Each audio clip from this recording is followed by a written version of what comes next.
Прво, доцна доаѓате. Мислам дека треба вие да побарате да дојдете овде одамна. Дојдовте инспириран од господинот Петков, бидејќи тој веднаш побара пред Бугарското народно собрание да ја објасни целата ситуација во односите со нас. Ама ако го следите, тој многу мудро се однесува. Не оди како вас по телевизии, таму да раскажува за нештата што ние ги слушаме, ниту како господинот Димитров. Јас од телевизија дознав за нотата на Бугарија испратена во Обединетите нации и се чудев на логиката, бидејќи нели е Бугарија членка на Европската унија и нели е преспанскиот договор согласен меѓународното право. Многу да не се фалите со тоа. Оти всушност кратко име нешто друго асоцира. Ако во минатото кога ќе речевте Република Македонија, ова республика значеше државата Македонија, тоа е диференција специфика во однос на Македонија генералис, историја, географија, етнографија, сега не е така. Оти кога ќе речете Северна Македонија, господине, тоа е територија која нема однапред одредница. Значи, ако имаше во науката и во меѓународните односи се споредуваат исти ентитети. Не се споредува држава со географски територии во Грција и сега замислете, само ја знаете сликата од 89-та година, годината до која што постоеше Министерство за Северна Грција, не за Македонија, и одеднаш остана некакви територијални префектури, како централна, западна, источна и сега Северна Македонија. Ела, па одредете. Тоа е териториализација. Или ако сакате, бидејќи сите држави денеска нации и држави, денационализација. Тоа е првото. Второто, многу пати, кога сум ве слушала вас и господинот Димитров и други, знаете што сум се прашувала? Тоа звучало дипломатски и политички најма. Оти политичарите мора да ги антиципираат состојбите. Истото го кажа вчера на конференција со австриските парламентарци и, бога ми, најдов на согласност. Тврдењето мое е дека ЕУ по 2003 година, за жал, нема стратегија за Западен Балкан. Иначе самиот Западен Балкан, вие знаете, логика нема. Не е тоа географија. Како може да се менува географија? Минус Словенија, плюс Албанија, минус Хрватска, плюс Косово, нешто нема. Значи, тоа е геополитичка одредница, која што зборува, ако, јас се билам на колегите, ако е тоа геостратешки интерес, а треба да биде приоритет на ЕУ, како што рече некогаш Оли Рен, тогаш каде ви е стратегијата? Ама одговорот беше, дали вие имавте стратегија, бидејќи ако јас велам дека треба да се преиспита како храбриот чекор после Ница консензусот за интеграцијата, тогаш одговорот ми е нова методологија добивме. Значи, тоа мора да го имаме во предвид. Трето, се чудам каде е председателот, морам да кажам. Се обрати еднаш пред Нова година, иако има право најмалку еднаш да се обрати, кога го читате Уставот, тој е примус во меѓународните односи, како што тоа го гледаме од настапите, некогаш отворено, некогаш тајно на господинот Радев. Ако го читате Законот за надворешни работи, тогаш од суета, веројатно, паметам кога председателот Глигоров реагираше, таму има надлежности кои не се многу во согласно со Уставот, меѓутоа, ако е поделена надлежноста, тогаш исто така не треба по телевизии да слушаме од председателот, тој ќе ставил вето, тој ќе спречел, туку овде треба и тој да се појави, бидејќи може тоа да го направи на наше барање, може и сам. Тоа е исто така една поента. Што друго сакам да кажам? Да, моите колеги веќе рекоа, за било какво прашање да се работи, овде има можност и за затворени седници и значи, да повторам, и според Законот за надворешни работи, и според поделената надлежност, ова е вистинското место за граѓање на надворешна политика. А вие сте извршна власт. Ја споменавте, рековте декларација, резолуцијата, но јас мислам дека неколку пати вие во коментарите сте излегле надвор од резолуцијата.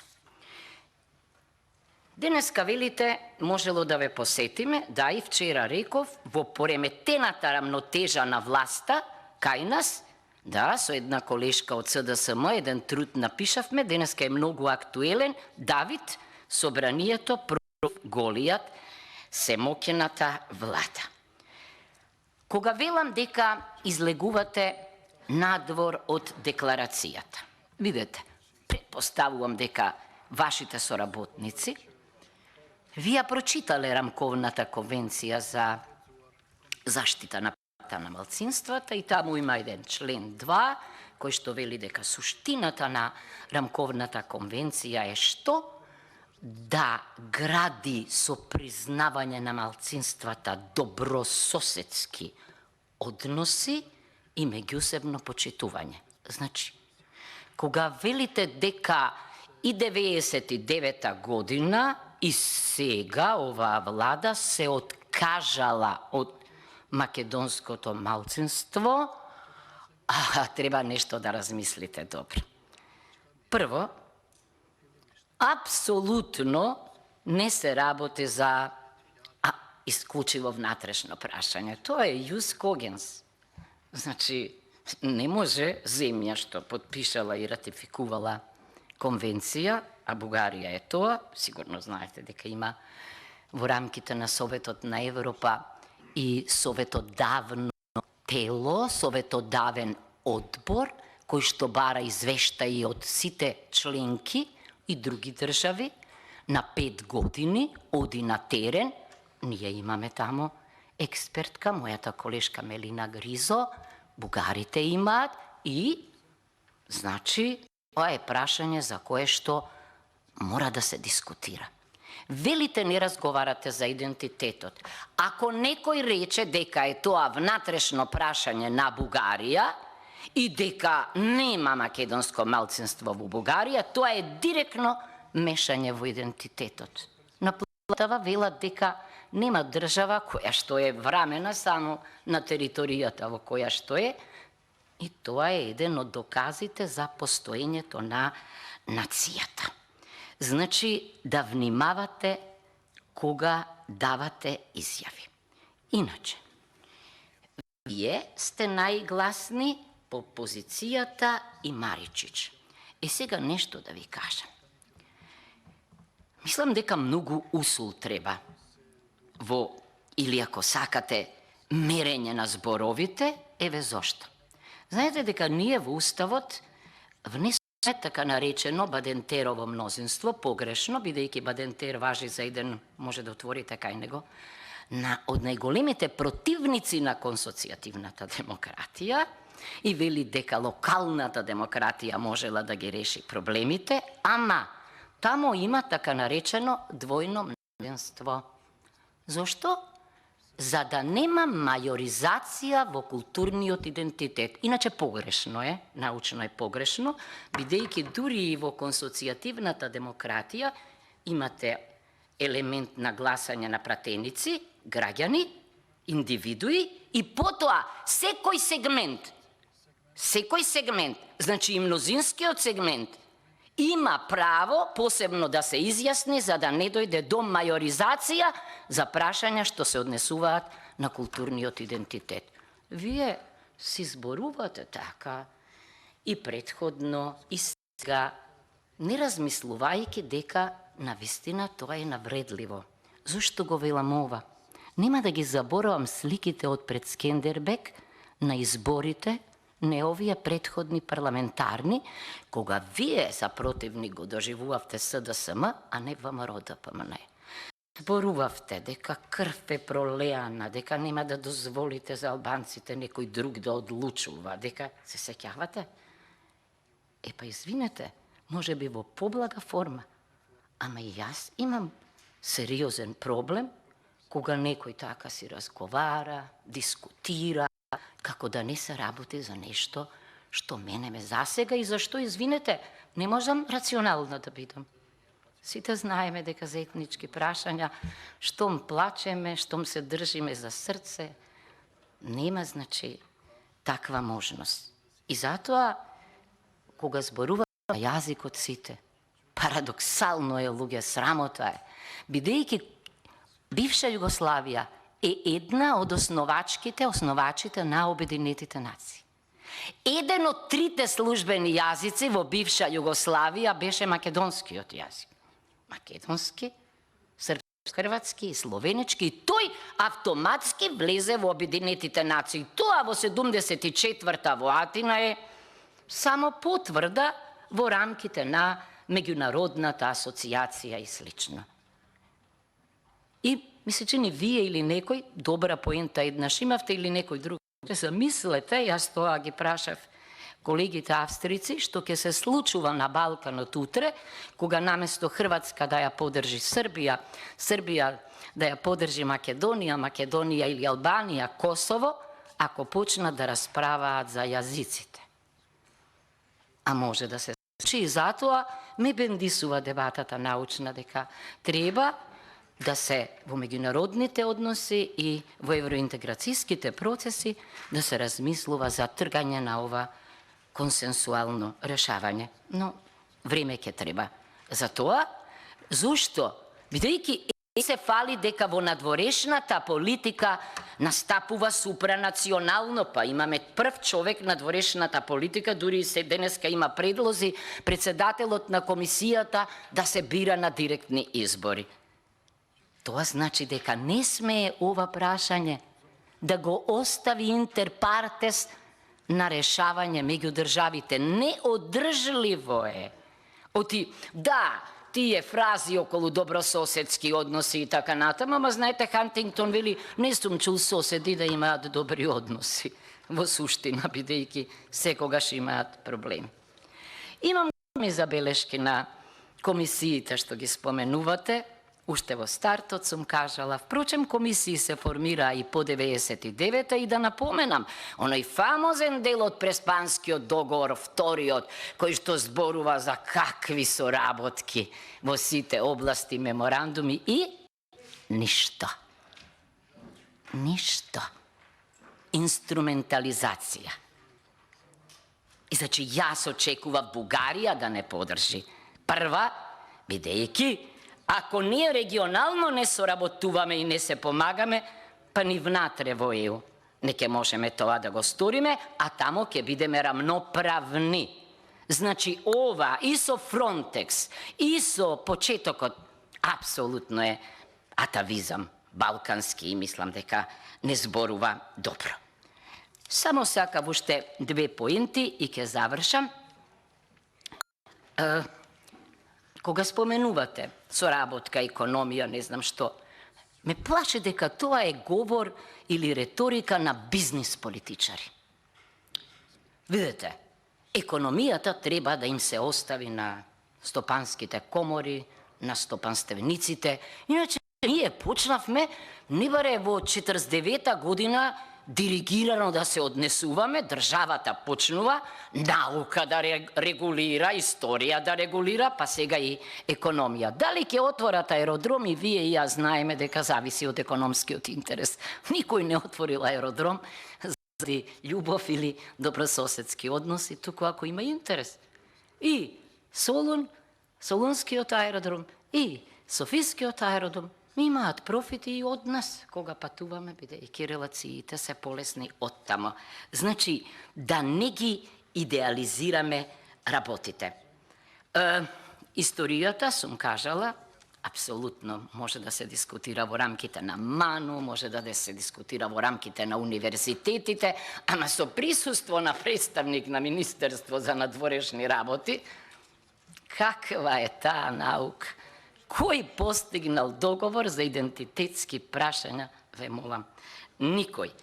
Значи, мислам дека треба, наместо да велиме, како рековте, зрела држава да сме биле.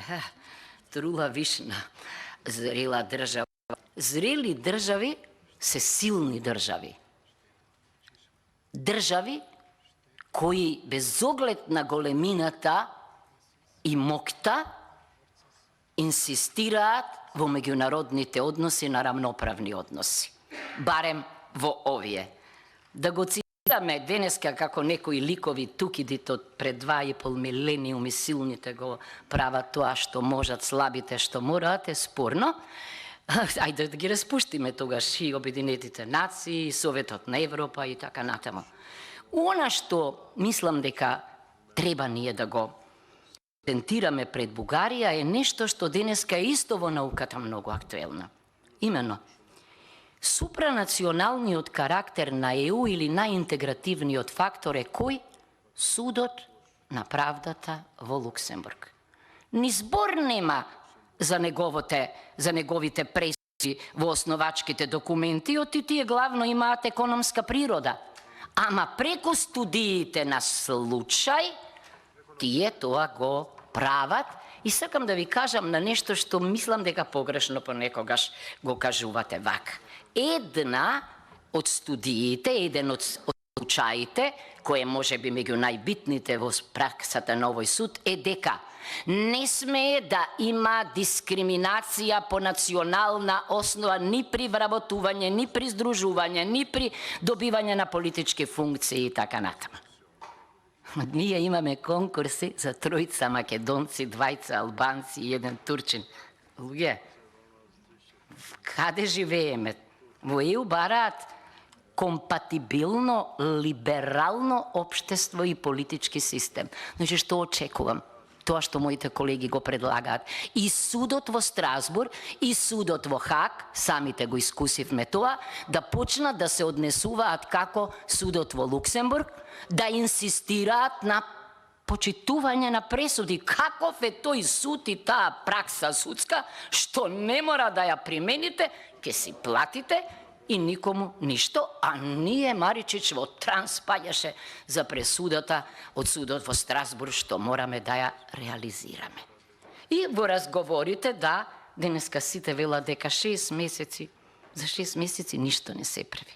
Ке седнете, ке разговарате, разбирам дека е тоа добро, пристапот е харвардски, тој знае како се прават стратегии, ама ние очигледно дека не знаеме да правиме стратешки чекори. Да, кога зборуваме за вашето доаѓање, мислам дека во иднина, веќе колегата пред мене кажа, треба да научиме еднаш дека вашиот легитимитет извира од пратениците. Значи, овде вие треба, се што имате намера да правите, прво презентирате, отворено или затворено, така вие ќе го градите консензусот. Оти кога ќе дознам јас од телевизија за нотата, што била испратена, па уште со радост дека сме решиле проблем, пазите, во Преспанскиот договор го пишува, тогаш јас имам проблем. И не заборавајте кога споменувате должни сме декларации, резолуции и така натаму. Се менуваат тие. Па и во Преспанскиот договор имате цел дел, ако дојде до спор и на крајот кај ве упатуваат? Во судот, во Хаг. Истиот тој суд, кој што еднаш за привремената спогодба кажа што кажа. Значи, не постои договор што не може да се проблематизира, зборувам кога е меѓу соседи и слично, меѓутоа, кога е во прашање декларација, кога е во прашање резолуција, меморанду на овој парламент, тогаш и умниот американизиран Петков ќе вика дека не смее и не може и покрај Бонафиде да излезе од тие рамки. Значи, да продолжите на овој пат, да доаѓате овде, така и ќе изградиме поинакви релации со вас, а не посредно преку телевизиските екрани. Бидејќи ние сме сијамски близнаци, ние и вие, ама овде се родителите, а не во влада. Благодарам.